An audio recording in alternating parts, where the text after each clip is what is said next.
In the last video, we talked about adding matrices, and the gist of it was they have to be the same size, and if they are, we add together each of the numbers in the same positions to add them together. It was relatively straightforward, and it kind of makes sense when thinking about moving points. We just want to make sure to add to the specific right position, and that way we can move the image around.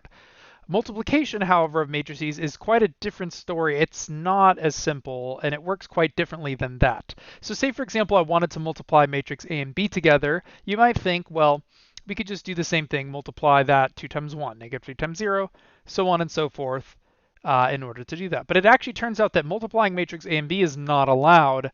They don't have the proper dimensional setup. So, and we'll get into that in the next video.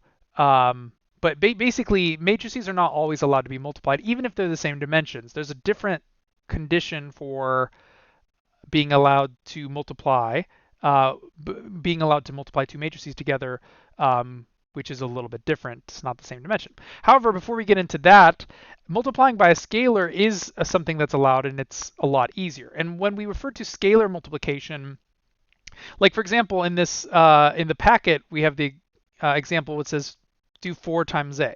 Basically, what if I was to take this matrix and multiply by 4? Well, what I said earlier is you cannot take a matrix and add 4 to it. It has to have the same dimension in order to. But you can multiply a matrix by a singular number, and that is what we refer to as scalar multiplication.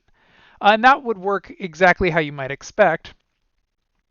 Basically, we would take the entire matrix and multiply each element by 4, very similar to the distributive property in algebra. So let's go ahead and do that, and then I'll try to discuss, well, what's the purpose and value of scalar multiplication of matrices. But let's say I wanted to take 4 and multiply by matrix A. Matrix A was 2, negative 3, 0, 5.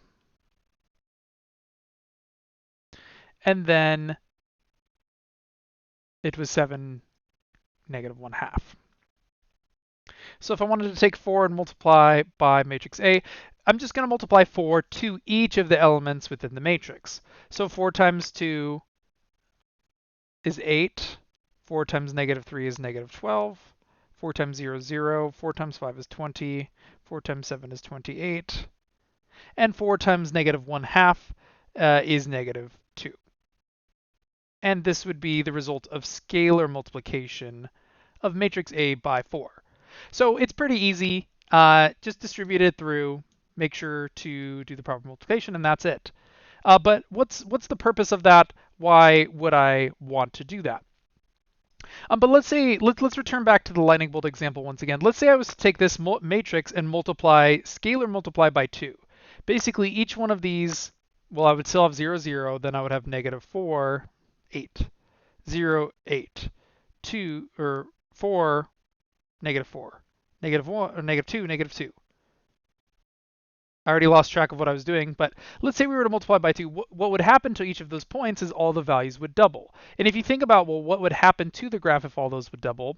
Well, basically each point would move, basically like negative 1 would become negative 2, negative 2. 2, negative 2 become 4, negative 4.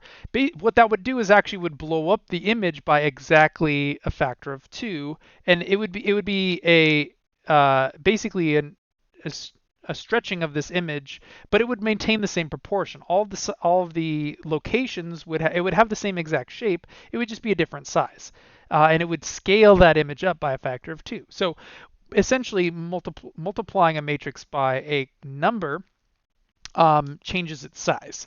And in the same way, if I was to multiply this matrix by 1/2 instead, it would actually shrink that image down by a factor of 1/2, and it would cause a stretch or a shrinking of the data, just as adding would translate it, would move the graph of it around as well.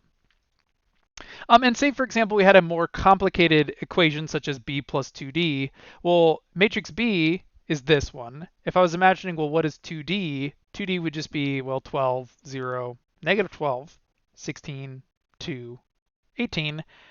This again would be not allowed because B is 3 rows, 2 columns, 3 by 2, but D is 2 by 3. Those are not the same dimension, so B plus 2D is undefined or not allowed, or however you want to say it. But basically, we could kind of imagine a more complex algebraic statement involving matrices, which again, we just tend to use capital letters for a matrix instead of lowercase letters like little a, little b, little c, or more commonly used for sequences or equations like lowercase x and y.